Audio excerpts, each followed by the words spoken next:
So hello everyone.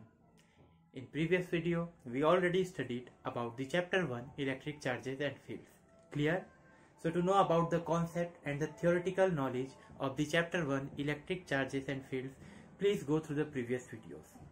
In this video, we are going to solve the numerical questions from the chapters, and the numerical questions we are picking from NCERT example questions. So in chapter 1 NCERT book, there are 13 example questions. So in this video, we are going to solve all the 13 questions. Clear? तो numerical solve करने के लिए देखिए, numerical से बच्चे बहुत ज्यादा डरते हैं, बट सबसे प्लस पॉइंट न्यूमेरिकल का ये है कि इसमें आपको फुल मार्क्स मिलेंगे और कुछ नहीं करना है। न्यूमेरिकल्स बहुत इजी है, बस अर्थ है कि आपका थ्योरेटिकल नॉलेज और जो कॉन्सेप्ट है वो क्लियर होना चाहिए। आपको सारे फॉर्मूला जो है पूरे याद होने चाहिए, तो न्यूमेरिकल आप तुरंत बना लेंगे। ठीक है, तो पहले हम लोग जो हम चैप्टर पढ़ चुके हैं उसके फॉर्मूला को थोड़ा सा रिवाइज करते हैं, जिससे हम लोग उसको फिर क्वेश्चन में कैसे हम लोग उसको इंट्रोड्यूस करेंगे। क्लियर? तो हमने जो चैप्टर 1 देखा था इलेक्ट्रिक चार्ज एंड फील्ड, सबसे पहले स्टार्टिंगली इस चैप्टर में हमने चार्ज का इंट्रोडक्शन दिया था, चार्ज की प्रॉपर्टीज देखी थी, मेथड ऑफ चार्जिंग देखा था। ठीक है, तो चार्ज की प्रॉपर्टीज में एक फॉर्मूला हमको मिला था क्वांटाइजेशन ऑफ चार्ज से, जो क्या बोलता था Q इक्वल्स टू एन, जहां Q जो है टोटल चार्ज है, N जो है नंबर ऑफ चार्ज है, और E जो है चार्ज ऑन वन इलेक्ट्रॉन, और E की वैल्यू कितनी होती है 1.6 into 10 to the power -19 coulomb. ये चार्ज ऑफ वन इलेक्ट्रॉन है, या फिर चार्ज ऑफ वन प्रोटॉन भी बोल सकते हैं। ठीक है, और मास ऑफ इलेक्ट्रॉन और मास ऑफ प्रोटॉन भी आपको याद होना चाहिए। वैसे ये डेटा सारा क्वेश्चन में गिवन रहेगा। अब हम बात करते हैं, ये फर्स्ट क्वांटाइजेशन हो गया।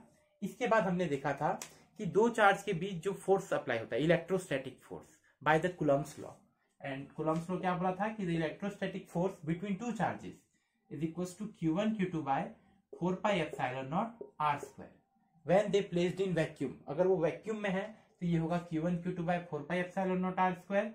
अगर वो मीडियम में है, वो चार्ज किस में रखे गए हैं, मीडियम में रखे गए हैं, तो जो इलेक्ट्रोस्टैटिक फोर्स होगा वो हो जाएगा Q1 Q2 by 4 pi epsilon naught K R square, जहां K क्या है, डाइलेक्ट्रिक कांस्टेंट। किसका डाइलेक्ट्रिक कांस्टेंट? उस मीडियम का जिस मीडियम में ये पूरा सिस्टम रखा गया है।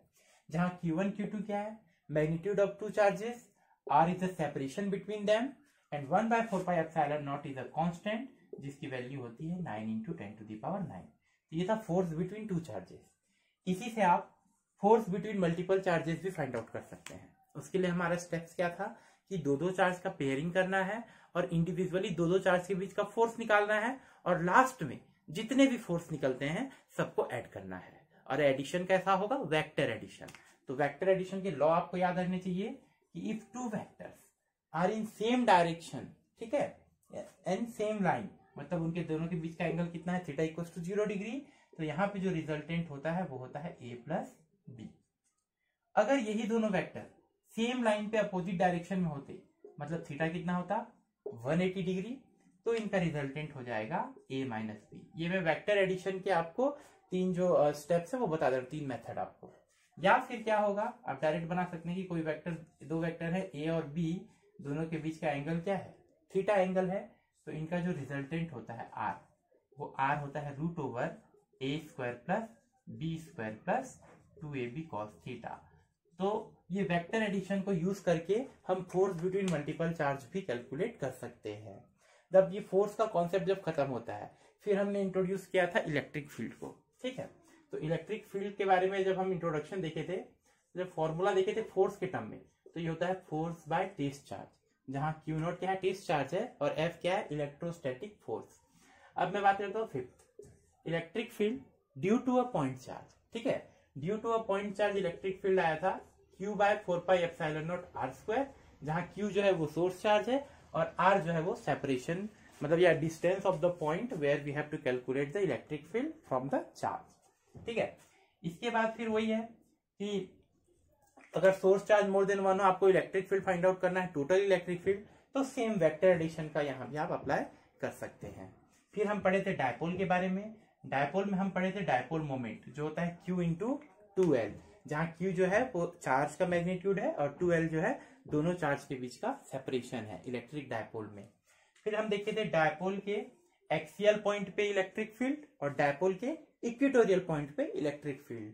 तो एक्सियल पॉइंट पे जब हम इलेक्ट्रिक फील्ड कैलकुलेट किए थे, तो ये आया था समथिंग 2p/4πε0 x का क्यूब, जहां x क्या है, सेंटर ऑफ डायपोल से उस पॉइंट का डिस्टेंस जहां पे आपको इलेक्ट्रिक फील्ड कैलकुलेट करना है, और p क्या है, डायपोल मोमेंट, q इंटू 2 है। फिर हम देखे थे इक्वेटोरियल लाइन पे, ठीक है। ये सारी चीजें आप ध्यान में रखेंगे। जब तक आपका प्रीवियस नॉलेज क्लियर नहीं है, ये सारे कॉन्सेप्ट क्लियर नहीं है, हम न्यूमेरिकल में नहीं जा सकते, नहीं बनेगा आपसे। तो सबसे पहले पूरा कॉन्सेप्ट आप अच्छे से देखिए, उसके बाद जब न्यूमेरिकल बनाएंगे तो वो तुरंत बनेगा। अब ये हो जाएगा इक्वेटोरियल, तो ये हो जाएगा p/4πε0 x3, ठीक है। यहाँ 2p होता है, यहाँ क्या हो जाता है p। फिर हम देखे थे डायपोल को हम रख दिए थे इलेक्ट्रिक फील्ड में। तो जब डायपोल को इलेक्ट्रिक फील्ड में रखते हैं तो क्या होता है, टॉर्क प्रोड्यूस होता है। तो टॉर्क प्रोड्यूस का हमारा फॉर्मूला था, टाउ का था PE sin थीटा, जहां P डायपोल मोमेंट है, E इलेक्ट्रिक फील्ड जिसमें रखा गया है उसको डायपोल को, और थीटा क्या है, डायपोल को जिस एंगल से रखा गया है, ठीक है। डायपोल मोमेंट और इलेक्ट्रिक फील्ड के बीच का एंगल भी बोल सकते हैं हम लोग। इसके बाद आया था आपका इलेक्ट्रिक फ्लक्स और गॉस लॉ आया था, ठीक है। तो उसका अगर मैं फॉर्मूला लिखूं तो ये 9 फॉर्मूला आपके हो चुके हैं यहाँ पे, ठीक है। अब मैं बात करता हूं किसका, इलेक्ट्रिक फ्लक्स का। तो इलेक्ट्रिक फ्लक्स का भी ये था, close integration of EdS cos theta. फिर जब इसको आप गॉस लॉ पे लाए थे तो फ्लक्स हो गया था q/ε0, ये गॉस लॉ था।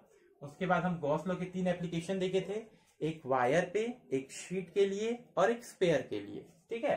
तो वायर के लिए जब हम देखे थे गॉस लॉ के एप्लीकेशन, तो जो इलेक्ट्रिक फील्ड आया था वो आया था λ/2πε0r, ठीक है। और अपन शीट के लिए देखे थे तो क्या आया था, σ/2ε0 आया था, ठीक है। फिर स्पेयर था, स्पेयर में 3 केस थे, इनसाइड, आउटसाइड और सरफेस। इनसाइड पे स्पेयर का 0 आया था, ठीक है। सरफेस पे आया था σ/ε0, और आउटसाइड आया था आपका q/4πε0r²।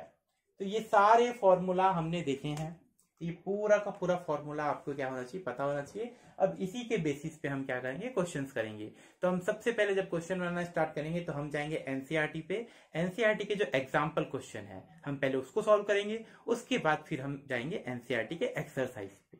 और अगर आप एग्जाम्पल क्वेश्चन और एक्सरसाइज क्वेश्चन बना ले रहे हैं अच्छे से, तो बोर्ड के लिए आपको और कोई एक्स्ट्रा क्वेश्चन देखने की जरूरत नहीं है। एनसीईआरटी बेस्ड अगर आप कर ले रहे हैं तो उतना कॉन्सेप्ट तो क्लियर हो ही जाएगा कि आप कैसे भी क्वेश्चन सॉल्व कर सकते हैं, ठीक है। तो हम आते हैं अपने फर्स्ट क्वेश्चन पे 1.1। तो देखते हैं हम कि जो 13 क्वेश्चन है ये इन्हीं टॉपिक्स में से होंगे, यही सारे फॉर्मूला यूज होने हैं। बस थोड़ा सा कॉन्सेप्ट भी आपको क्या करना है, ध्यान देना है, तो क्वेश्चन इजीली बनते जाएंगे। तो आप अपनी एनसीईआरटी बुक देख लीजिए। तो एनसीईआरटी बुक में जो फर्स्ट क्वेश्चन है अपना 1.1, ठीक है, हम लोग उसको देखते हैं वो क्या बोलता है। तो देखिए 1.1 बोल रहा है, how can you charge a metal sphere positively without touching it. जो पहला क्वेश्चन है थ्योरेटिकल क्वेश्चन है। ये क्या बोला कि how can you charge a metal sphere positively without touching it. एक मेटल स्फीयर है, इसमें टोटल चार्ज 0 है। टोटल चार्ज क्या है, 0। टोटल चार्ज 0 है मतलब इसमें जितने नंबर ऑफ पॉजिटिव चार्ज हैं उतने ही नंबर ऑफ क्या है, नेगेटिव चार्ज हैं।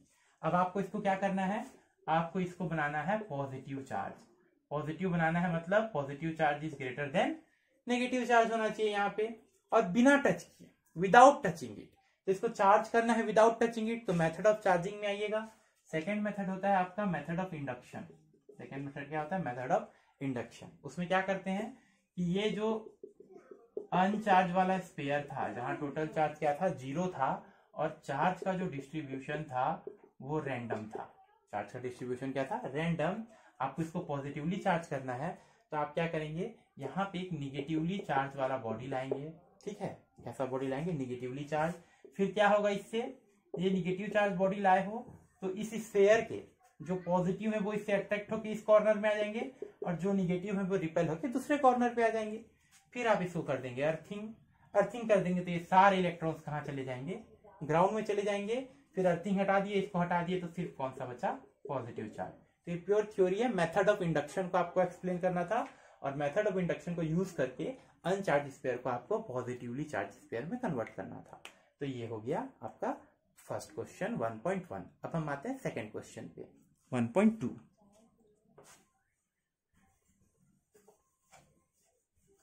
ठीक है, तो देखिएगा 1.2 क्या कहता है। ठीक है, सेकेंड क्वेश्चन। तो अपन आते हैं सेकेंड क्वेश्चन पे। हाँ, the question is if 10 to the power 9 electrons move out of a body to another body every second। कोई एक बॉडी है, उसमें से कितने इलेक्ट्रॉन निकलते हैं? 10 to the power 9 इलेक्ट्रॉन एक बॉडी से दूसरे बॉडी पे मूव कर रहे हैं एट एवरी सेकेंड, 1 सेकेंड में। बात समझ रहे हैं कि कोई एक बॉडी है, उसमें से 10 to the power 9 electron second body को जा रहे हैं एट एवरी 1 सेकेंड। एक सेकेंड में कितने इलेक्ट्रॉन जा रहे हैं? 10 to the power 9 electron. Now the question is how much time is required to get a total charge of 1 coulomb? How much time is required to get a total charge of 1 coulomb on another body? तो आपको समझना है question कि ये charge transfer कर रहा है, तो कितने टाइम में ये 1 कूलम चार्ज ट्रांसफर कर देगा इसको, बॉडी 2 को। और आपको V1 क्या वैल्यू दिया है कि एक सेकेंड में कितने चार्ज जा रहे हैं? 10 to the power 9 इलेक्ट्रॉन जा रहे हैं। कितने जा रहे हैं? 10 to the power 9 इलेक्ट्रॉन। तो चार्ज कितने जा रहे हैं एक सेकेंड में? देखिएगा, एक इलेक्ट्रॉन का चार्ज कितना होता है? 1.6 इंटू 10 to the power 19 होता है। 10 to the power 9 इलेक्ट्रॉन है, तो टोटल चार्ज कितना हो जाएगा? 10 to the power 9 into 1.6 into 10 to the power 19। Clear है ये? तो 1 सेकेंड में इतने अमाउंट ऑफ चार्ज जा रहे हैं, तो how much time is required to get a charge of 1 coulomb? बात समझ, रिलेशन कैसे हुआ? देखिए, 1 सेकेंड में इतने चार्ज हैं, तो कितने टाइम में इतने अमाउंट ऑफ चार्ज होंगे। ठीक है, क्लियर है ये? तो कैसे करेंगे आप? टाइम जब निकालेंगे तो इसको क्या कर देंगे? डिवाइड कर देंगे। 1/10 to the power 9 into 1.6 into 10 to the power 19। जो भी आपका आंसर आएगा उतने ही टाइम आपको रिक्वायर होगा कि इतने चार्ज 1 कूलम ऑफ चार्ज क्या होगा? ट्रांसफर होगा। इसको कैसे समझेंगे? जैसे एक चॉकलेट का 2 रुपए है, एक चॉकलेट का क्या है? 2 रुपए है, तो 10 रुपए में कितने चॉकलेट आएंगे? तो क्या करना है? 10/2, 5 चॉकलेट आएंगे। वैसे ही हुआ ये कि एक सेकंड में इतने चार्ज हैं, तो कितने टाइम में इतने चार्ज होंगे? ये वाला डिवाइडेड बाय वो वाला, आ जाएगा आपका आंसर। सॉल्व कर लीजिएगा बेसिक कैलकुलेशन। ठीक है, अब हम लोग बढ़ते हैं अपने नेक्स्ट क्वेश्चन पे। हमारा नेक्स्ट क्वेश्चन है 1.3। वो क्या बोलता है ये हम देखते हैं। क्वांटाइजेशन ऑफ चार्ज पे बेस्ड है या क्या है? तो हम देखेंगे अपना क्वेश्चन नंबर 1.3। तो देखिए ये क्या बोल रहा है, how much positive and negative charge is there in a cup of water. 1.3 question क्या बोल रहा है कि in a cup of water how much positive and negative charge are there. मतलब हमको एक कप ऑफ वाटर में कितने पॉजिटिव चार्ज हैं और कितने निगेटिव चार्ज हैं, ये आपको बताना है। क्लियर है ये?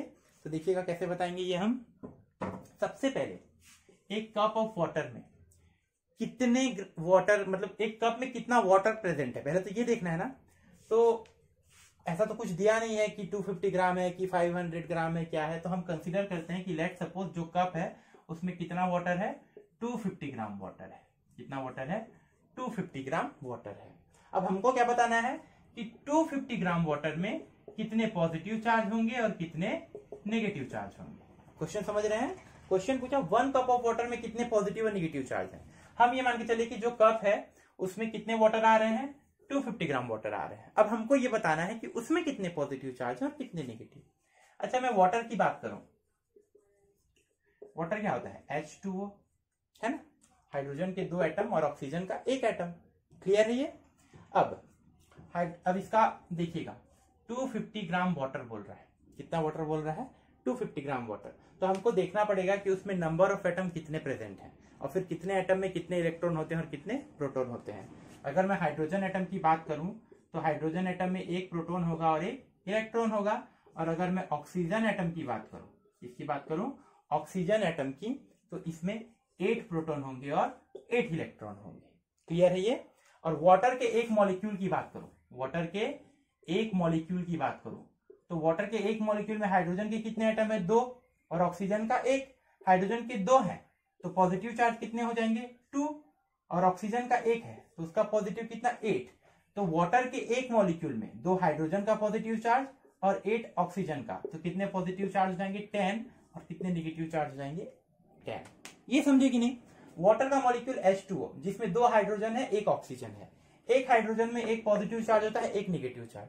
2 हाइड्रोजन है तो 2 पॉजिटिव चार्ज और 2 निगेटिव चार्ज। 1 ऑक्सीजन है तो उसका 8, तो 8 और 2 कितना हो जाएगा? एक मॉलिक्यूल ऑफ वाटर में 10 पॉजिटिव चार्ज होते हैं और 10 नेगेटिव चार्ज। अब हमको बताना है कि 250 ग्राम ऑफ वाटर में वाटर के कितने नंबर ऑफ मॉलिक्यूल हैं। ये ले आइएगा कि 250 ग्राम ऑफ वाटर में वाटर के कितने मॉलिक्यूल हैं, जितने भी होंगे उतना इंटू 10 कर देंगे, आपको चार्ज मिल जाएगा। क्लियर है? ये क्या मिल जाएगा आपको? चार्ज आपका फाइंड आउट हो जाएगा। तो ये हम कैसे करेंगे देखिएगा, ये हम कैसे करेंगे। वाटर का मोलर मास क्या होता है? वाटर का मोलर मास 16 होता है, ठीक है। तो 16 ग्राम में कितने नंबर ऑफ मॉलिक्यूल है? एवोगैड्रो नंबर, एवोगैड्रो नंबर मतलब 6.023 इंटू 10 टू द पावर 23, ये 16 ग्राम में प्रेजेंट है। 1 ग्राम में कितने मॉलिक्यूल प्रेजेंट होंगे? 6.023 इंटू 10 टू द पावर 23, 1 ग्राम में इतने मॉलिक्यूल प्रेजेंट हो गए। 250 ग्राम में कितने मॉलिक्यूल प्रेजेंट होंगे? इतना इंटू क्या कर देंगे? 250 बाई 16 इंटू, ये मैं बता दे रहा हूं आपको, ये देखिए कैसे हुआ। ये वाटर का मोलर मास है 16 ग्राम। इससे ये समझ में आता है कि 16 ग्राम ऑफ वाटर में इतने मॉलिक्यूल प्रेजेंट है। तो 16 ग्राम में इतने मॉलिक्यूल प्रेजेंट है, तो 1 ग्राम में कितने मॉलिक्यूल प्रेजेंट होंगे? इतना डिवाइडेड बाय 16। तो 250 ग्राम में कितने मॉलिक्यूल प्रेजेंट होंगे? इतना इंटू 250। क्लियर है ये कि मोलर मास में इतने मॉलिक्यूल होते हैं, 1 ग्राम में इतने हुए, 250 ग्राम में इंटू क्या कर दिए हम? 250। तो वाटर के इतने नंबर ऑफ मॉलिक्यूल हैं, वाटर के इतने नंबर ऑफ मॉलिक्यूल प्रेजेंट हैं इसमें एक कप में, और एक मॉलिक्यूल में कितने पॉजिटिव चार्ज होते हैं? 10, और कितने नेगेटिव? 10। तो इतने मॉलिक्यूल में कितना पॉजिटिव होगा? इंटू 10 कर दीजिएगा, और इतने मॉलिक्यूल में कितना नेगेटिव होगा? इंटू 10 कर दीजिएगा। बहुत ईजी है। मैं एक बार और बता दे रहा हूँ ये क्वेश्चन को। क्वेश्चन बोला कि 1 कप ऑफ वाटर में कितने पॉजिटिव चार्ज हैं और कितने नेगेटिव चार्ज हैं। तो हम देखें कि 1 कप ऑफ वाटर में 250 ग्राम वाटर आ रहा है। अब बात हो रही है वाटर की। तो वाटर का अगर मैं मॉलिक्यूल की बात करूं, तो वाटर के एक मॉलिक्यूल में 2 हाइड्रोजन के एटम है और एक ऑक्सीजन का एटम है। तो वाटर के एक मॉलिक्यूल में 10 पॉजिटिव चार्ज है और 10 नेगेटिव चार्ज है। तो 250 ग्राम में जितने मॉलिक्यूल होंगे इंटू क्या कर देना है? 10। अब 250 ग्राम वाटर में कितने मॉलिक्यूल हैं? क्योंकि उसका मोलर मास 16 ग्राम है, तो उसमें नंबर ऑफ मॉलिक्यूल इतने हैं। 1 ग्राम में डिवाइडेड बाय 16 हो जाएगा, और 250 ग्राम में इंटू कर देंगे। यहां से ये क्वेश्चन हो जाएगा सॉल्व। अब हम आते हैं अपने 4th क्वेश्चन पे, ठीक है। तो अब हम आएंगे किस पे? 4th क्वेश्चन पे। 1.4 बन जाएगा, बहुत इजी है। बस जो क्वेश्चन में बोला गया है स्टेप बाय स्टेप आपको जानना है, ठीक है। ये है 1.4 की बात करते हैं हम। अब 1.4 कूलम्स लॉ से रिलेटेड होने वाला है। कूलम्स लॉ हमको पता है, तो देखिए 1.4 क्या बोल रहा है। Coulomb's law for electrostatic force between 2 point charges and Newton's law for gravitational force between 2 stationary point masses. Both have inverse square dependence on the distance between the charge and masses. सिर्फ इस question में introduction दिया कि हम 2 force के बारे में पढ़े हैं, एक इलेक्ट्रोस्टैटिक, 11th में हम पढ़े थे ग्रेविटेशनल। इलेक्ट्रोस्टैटिक का फॉर्मूला क्या है? Q1 Q2 by 4 pi epsilon naught R square. Gravitational force का फॉर्मूला है G M1 M2 by R square. Electrostatic force 2 point charge के बीच में लगता है, ग्रेविटेशनल फोर्स 2 पॉइंट मास के बीच में लगता है। दोनों ही डिस्टेंस के साथ, डिस्टेंस के स्क्वायर के साथ इनवर्सली रिलेशनशिप में है। ये बस इंट्रो क्या है किसका? इलेक्ट्रोस्टैटिक का, ग्रेविटेशनल का। अब क्वेश्चन क्या बोलता है देखिएगा। क्वेश्चन में ए बोल रहा है compare the strength of these forces by determining their ratio of their magnitudes. A में क्या बोला? हमको दोनों फोर्स को कंपेयर करना है, इनका मैग्नीट्यूड निकाल के। मतलब we have to find out दोनों का रेशियो। आप Fg बाई Fe करो या Fe बाई Fg करो, बात वही है। हमको ये फाइंड आउट करना है, ठीक है। किसके लिए करना है? इसमें भी देखिए 2 दिया है, ए ऑप्शन में भी दिया है 1 और 2। तो ए का जो 1 है वो आपको जो रेशियो फाइंड आउट करना है इलेक्ट्रोस्टैटिक फोर्स और ग्रेविटेशनल फोर्स का, ठीक है, वो करना है for an electron and for an proton. और जो सेकेंड इसका दिया है वो आपको बोला है you have to find out the ratio for 2 protons. अब हम देखते हैं इसमें बी क्वेश्चन क्या बोला है। पहले पूरा क्वेश्चन का गिवन डेटा लिख लेते हैं, फिर सॉल्व करेंगे। इसी में बी बोल रहा है estimate the acceleration of electron and proton due to electrical force. अब हमको एक्सीलरेशन भी फाइंड आउट करना है। क्या फाइंड आउट करना है? एक्सीलरेशन इलेक्ट्रॉन का भी और एक्सीलरेशन प्रोटॉन का भी। गिवन वैल्यू है 1 आर्मस्ट्रॉन्ग की वैल्यू होती है 10 टू द पावर -10 मीटर, ये बोल दिया गया है, ठीक है। दोनों का मास और दोनों का चार्ज दे दिया गया है। मास ऑफ प्रोटॉन है आपका 1.67 into 10 to the power -27। Mass of electron है आपका 9.1 into 10 to the power 31 kg। Charge आपको पता है, चार्ज ऑफ प्रोटॉन और चार्ज ऑफ इलेक्ट्रॉन होता है 1.6 इंटू 10⁻⁻⁹ कूलम। अब मैं आपको क्वेश्चन एक बार अच्छे से समझा दे रहा हूँ। क्वेश्चन ने कहा कि हमारे पास दो फोर्स है, इलेक्ट्रोस्टैटिक और ग्रेविटेशनल। आपको दोनों का रेशियो निकालना है for an electron and proton. मतलब आपको क्या करना है कि एक इलेक्ट्रॉन और एक प्रोटॉन के बीच आप पहले इलेक्ट्रोस्टैटिक फोर्स निकालेंगे, फिर एक प्रोटॉन और एक इलेक्ट्रॉन के बीच आप ग्रेविटेशनल फोर्स निकालेंगे और दोनों को आप डिवाइड कर देंगे। सेकंड में क्या करेंगे, आप दो प्रोटॉन के बीच का इलेक्ट्रोस्टैटिक फोर्स निकालेंगे और दो प्रोटॉन के बीच का ग्रेविटेशनल फोर्स निकालेंगे और फिर उसका रेशियो निकाल देंगे। थर्ड में आपको क्या लाना है, एक्सीलरेशन। अच्छा, मास क्यों दिया है? अगर आप ग्रेविटेशनल फोर्स निकालेंगे तो मास की जरूरत होगी, अगर आप इलेक्ट्रोस्टैटिक फोर्स निकालेंगे तो चार्ज की जरूरत होगी। तो अपन आगे बढ़ते हैं इसमें। तो अपन पहले निकालते हैं फर्स्ट वाले के लिए, एक इलेक्ट्रॉन और एक प्रोटॉन के लिए इलेक्ट्रोस्टैटिक फोर्स और ग्रेविटेशनल फोर्स। तो क्वेश्चन में जो हमारा पॉइंट ए था उसका फर्स्ट स्टेप पे हम आते हैं, जहां पे क्या होगा, एक इलेक्ट्रॉन रखा गया है और एक प्रोटॉन रखा गया है। इलेक्ट्रोस्टैटिक फोर्स की बात करूं तो इलेक्ट्रोस्टैटिक फोर्स का फॉर्मूला होता है Q1 Q2 बाय 4πε0 r²। और अगर इसी में मैं ग्रेविटेशनल फोर्स की बात करूं तो वो हो जाएगा G m1 m2 bye r²। ठीक है, ये G m1 m2 bye r² हो जाएगा। तो अब हम इलेक्ट्रोस्टैटिक में Q की वैल्यू, इलेक्ट्रॉन और प्रोटॉन दोनों का चार्ज तो सेम होता है और क्योंकि ये वेक्टर क्वांटिटी है तो हम यहाँ पे साइन कंसीडर नहीं करेंगे, तो Q और Q दोनों सेम है।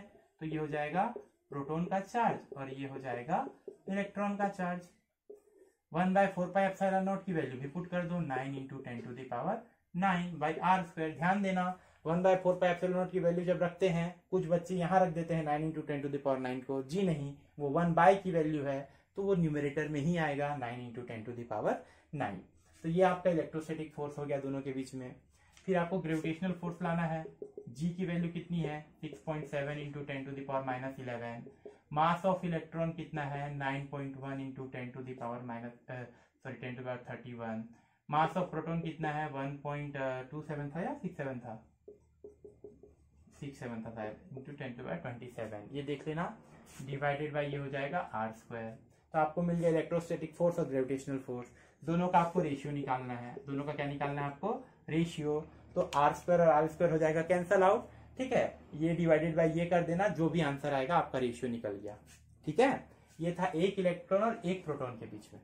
अगर आपको बोलता दो प्रोटॉन के बीच में, अगर आपको क्या बोलता, दो प्रोटॉन के बीच में, तो इलेक्ट्रोस्टैटिक फोर्स में कोई चेंजेस नहीं आते, क्योंकि दो प्रोटॉन का चार्ज भी उतना ही होगा जितना दो इलेक्ट्रॉन का चार्ज होता था।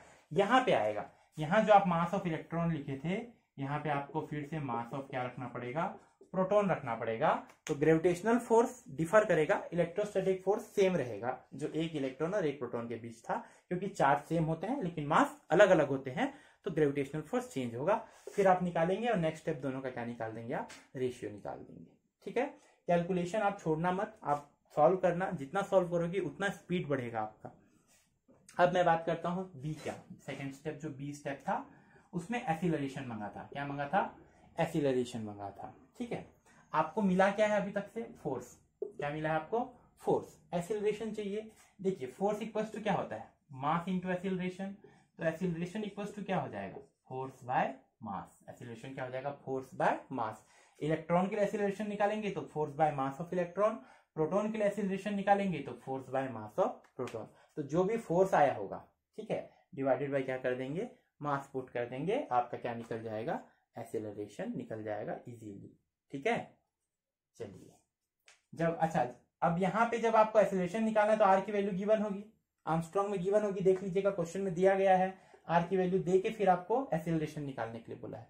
यहाँ तो रेशियो में कट जा रहा है ना, लेकिन सेकंड स्टेप में जब आपको एक्सीलरेशन निकालना है तो फोर्स बाय जो मास होगा, तो उस टाइम पे फोर्स कैलकुलेट करने के लिए आर जो है क्वेश्चन में गिवन होगा, वो पुट करके आप यहाँ से एक्सीलरेशन निकाल लेंगे। तो ये हो गया हमारा क्वेश्चन 1.4। हम नेक्स्ट क्वेश्चन पे आते हैं 1.5। तो अब हम देखते हैं 1.5 क्या बोल रहा है। ठीक है, 1.5 ये कूलम्ब्स लॉ पे बेस्ड था ये क्वेश्चन। तो कूलम्ब्स लॉ पे बेस्ड था तो आप बना लेंगे। अभी हम देखते हैं सुपर पोजिशन पे है या कैसा है नेक्स्ट क्वेश्चन। तो नेक्स्ट क्वेश्चन जो है वो भी कॉन्सेप्चुअल है। वो ये कॉन्सेप्ट बताता है कि जैसे दो चार्ज को अपन टच कर देंगे, इसमें Q1 है इसमें Q2 है, दो आइडेंटिकल हैं, आइडेंटिकल में मतलब एक जैसे हैं, दोनों को टच कर देंगे तो टोटल चार्ज क्या हो जाएगा, Q1 प्लस Q2 ऐड होता है, बिकॉज चार्ज का नेचर क्या है, एडिटिव है। फिर अगर दोनों को सेपरेट करूंगा तो जो टोटल चार्ज था उसका हाफ हाफ दोनों में क्या हो जाएगा, डिवाइड हो जाएगा। बस यही कॉन्सेप्ट ध्यान देना कि दो आइडेंटिकल स्फीयर है या दो आइडेंटिकल बॉडी है, उनको जब आप टच करते हैं तो उनका चार्ज जो होता है ऐड होता है, और फिर जब सेपरेट करते हैं तो उनका चार्ज जो है जो ऐड हुआ था वो हाफ हाफ क्या हो जाता है, डिवाइड हो जाता है। इसी पे बेस्ड है हमारा क्वेश्चन 1.5। तो वो अभी हम देखेंगे कि 1.5 क्या बोल रहा है। देखिए 1.5 बोल रहा है, a charge metallic sphere A is suspended by a nylon thread, another charged metallic sphere B is held by an insulating handle, is brought close to A such that the distance between their centers is 10 centimeter। Question में बोला कि एक sphere है A जो thread से इसको hang किए हैं और दूसरा को स्टैंड से पकड़े हैं स्फीयर B को, और दोनों को ऐसा, दोनों आइडेंटिकल हैं, दोनों सेम शेप और साइज के हैं, और दोनों के बीच का डिस्टेंस कितना रखे हैं हम, 10 सेंटीमीटर रखे हैं। ये क्वेश्चन ने बोला है, ठीक है। दो स्पेयर है A और B, दोनों चार्ज स्पेयर हैं, दोनों के बीच का डिस्टेंस कितना है, 10 सेंटीमीटर है। Next, the resulting repulsion of A is noted for example by shining a beam of light and measuring the deflection of its shadow on a screen. Spheres A and B are touched by uncharged sphere C and D respectively, as shown in figure। C and D are then removed and B is brought closer to A of a distance 5 centimetre. अब क्या किया गया, दो और spare लाया गया C और D, ये दोनों अनचार्ज थे। C और D कैसे थे, अनचार्ज थे। A और B में क्या है, चार्ज है, तो इनको इसके पास लाया गया, फिर C और D को हटा लिया गया, और A और B के बीच का जो डिस्टेंस है वो 10 से हटा के कितना कर दिया गया, 5 सेंटीमीटर कर दिया गया। तो जो नया फोर्स है वो कितना होगा। क्वेश्चन को समझिए, बहुत अच्छे से समझिए, पढ़ेंगे तो एक एक लाइन समझ में आएगा। दो आपका स्पेयर है A और B, दोनों में चार्ज है, कितना चार्ज है नहीं पता, मान लो Q चार्ज है, ठीक है। अब दोनों के बीच का सेपरेशन है 10 सेंटीमीटर। नेक्स्ट क्या किया गया, दो और स्पेयर लाया गया C और D जिनमें कोई चार्ज नहीं है, फिर इसको टच करा दिए, C को टच करा दिए A से, D को टच करा दिए B से। टच कराने के बाद फिर CD को हटा के A और B को थोड़ा पास ले आए, तो अब क्या होगा फोर्स। तो देखिए सबसे पहले इनिशियल फोर्स कितना था हम वो देखेंगे, फिर हम फाइनल फोर्स देखेंगे। तो इनिशियल इन दोनों पे चार्ज कितना था, मान लो इस पे Q1 था, इस पे कितना था, Q2 था, तो इनिशियल फोर्स हो जाएगा Q1 Q2 by 4 pi epsilon naught R square, जहां R की वैल्यू कितनी है, 10 सेंटीमीटर। R की वैल्यू कितनी है, 10 सेंटीमीटर। अब फाइनल हम स्टेप क्या करते हैं, देखिए इसमें Q1 था, इसमें 0 था, तो जब टच कराए तो टोटल चार्ज कितना हो जाएगा दोनों का, Q1, और फिर टच कराने के बाद A और C को अलग अलग करोगे। मैंने क्या कहा था, A में है Q1, C में है 0, टच कराए तो टोटल हो गया Q1, अलग करेंगे तो हाफ हाफ डिवाइड हो जाएगा, तो A के पास बचेगा Q1 बाई 2 और C के पास बचेगा Q1 बाय 2। सेम B के पास Q2 था, इसके पास 0 था, तो टोटल कितना हो गया, Q2। फिर जब आप अलग अलग कर दिए B और D को, तो B के पास Q2 बाई 2 बचा और D के पास भी क्या बचा, Q2 बाय 2 बचा। अब A और B को हम पास ले आए, अब A के पास कितना बचा है चार्ज, Q1 बाई 2, और B के पास कितना बचा है, Q2 बाई 2, और दोनों के बीच का सेपरेशन क्या हो गया है, 5। पहले 10 था, फिर क्या हो गया 5, मतलब अगर पहले R था तो बाद में कितना हो गया है, R बाई 2। तो नया फोर्स क्या होगा, अब देखिए चार्ज दोनों का आधा हो गया ना, क्योंकि टच करा के हटा दिए इनको, तो आधा चार्ज ये C को दे दिया, आधा चार्ज ये D को दे दिया। तो अब चार्ज हो गया, जो Q1 था वो Q1 बाई 2 हो गया, जो Q2 था वो भी Q2 बाई 2 हो गया, बाय 4 पाई एप्सिलॉन नॉट, जो R था वो भी R बाई 2 का स्क्वायर हो गया। इसको सॉल्व करेंगे तो 2 का स्क्वायर ऊपर जाएगा 4, वो 4 और ये 4 क्या हो जाएगा, कैंसल आउट हो जाएगा, और फाइनली आपको फोर्स बचेगा Q1 Q2 by 4 pi epsilon naught R square. तो इनिशियल में भी उतना ही फोर्स था, फाइनल में भी उतना ही फोर्स था।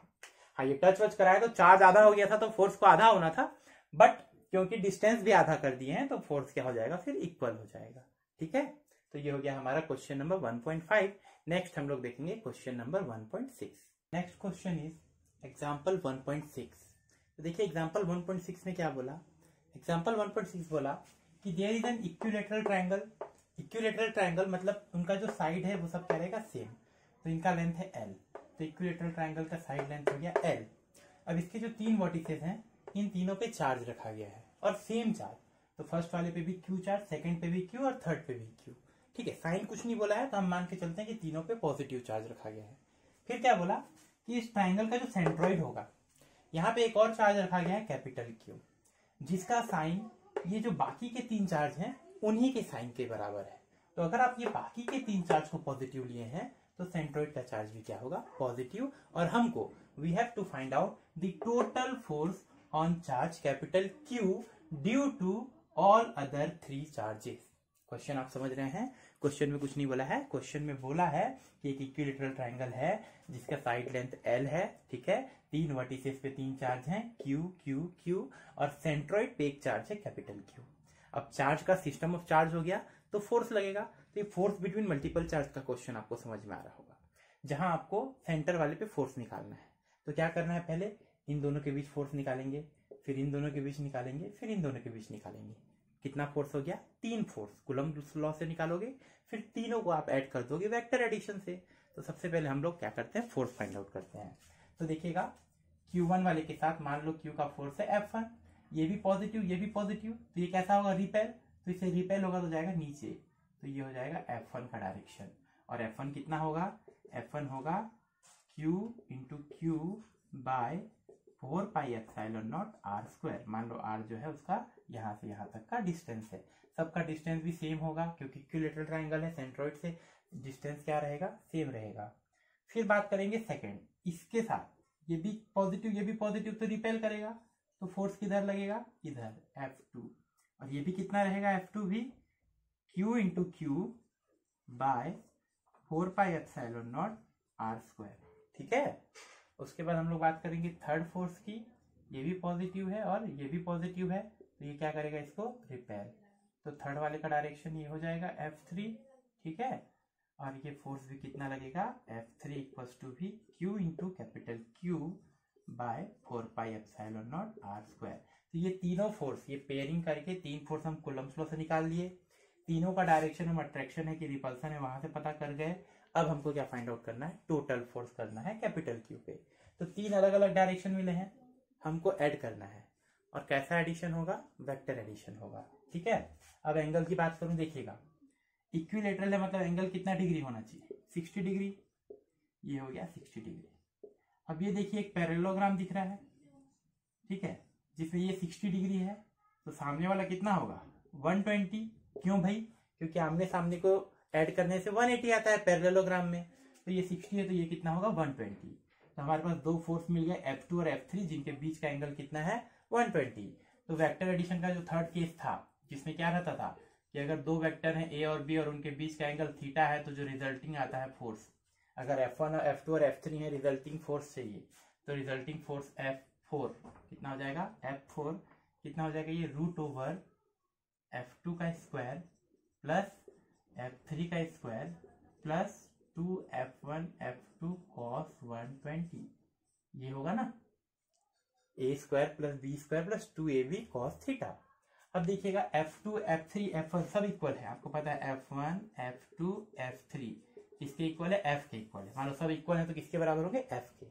तो वैल्यू अगर मैं पुट करूं तो F4 हो जाएगा रूट ओवर, जिसकी जगह भी F, F3 भी हो जाएगा F, और ये F इंटू F क्या हो जाएगा, F का स्क्वायर cos 120 हो जाएगा -1/2। 2 क्या हो गया, कैंसल आउट हो गया, तो F4 हो जाएगा root over F square plus F square क्या हो जाएगा, 2F square minus F square. 2F square में F स्क्वायर जाएगा तो कितना बचेगा, F स्क्वायर ही बचेगा। और इसके बाद F4 अगर निकालूंगा रूट से होगा तो ये बचेगा F। तो ये दोनों का जो रिजल्टेंट आया, वो कितना आया, F4। अब हमारे पास कितने फोर्स बच गए, F4 और F1। दोनों कैसे हैं, देखिएगा अपोजिट डायरेक्शन में है, तो जो नेट फोर्स होगा वो अपोजिट होगा, वो होगा F4 माइनस ऑफ F1। और F4 किसके बराबर है, F के, और F1 भी किसके बराबर है, F के। तो F माइनस F क्या हो जाएगा, 0। तो नेट फोर्स जो है कैपिटल Q पे वो क्या हो जाएगा, 0, वो इक्विलिब्रियम स्टेट में आ जाएगा। क्लियर है, उसमें जो total amount of force act कर रहे हैं बाकी 3 चार्ज के चलते, वो आपका 0 हो जाएगा। तो हम नेक्स्ट क्वेश्चन करेंगे अब 1.7, ठीक है। 1.6 हो गया हमारा, अब हम देखते हैं 1.7 क्या बोल रहा है।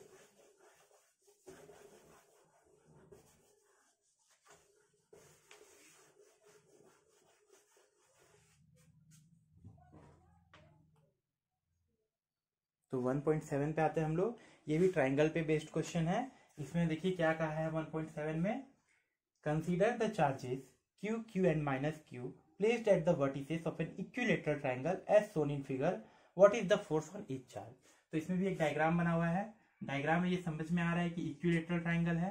इक्विलेटरल ट्राइंगल में मतलब साइड लेंथ क्या होगा, सेम, और एंगल कितना होगा, 60 डिग्री। अब इसके 3 वर्टिसेस हैं, तीनों पे चार्ज रखा गया है। इसमें डिफरेंस ये है कि इस पे माइनस क्यू चार्ज है और बाकी 2 पे जो है वो प्लस क्यू चार्ज है। बाकी 2 पे कैसा है, प्लस क्यू चार्ज है। और हमको किसी एक चार्ज पे बाकी 2 के चलते नेट फोर्स निकालना है। मतलब हम 3 क्वेश्चन बन जाएगा ये। इस माइनस क्यू पे बाकी 2 के चलते फोर्स लगेगा, तो total force on minus Q. फिर क्या निकालना है, total force on plus Q, ये वाला। फिर क्या निकालना है, total force on plus Q. तो 3 स्टेप होगा। सबसे पहले मैं इस पे निकालता हूं, फिर इस पे निकालता हूं, इस पे आप निकाल लीजिएगा। तो देखिएगा इस पे कितने फोर्स लगेंगे, 2, एक इसके चलते और एक इसके चलते।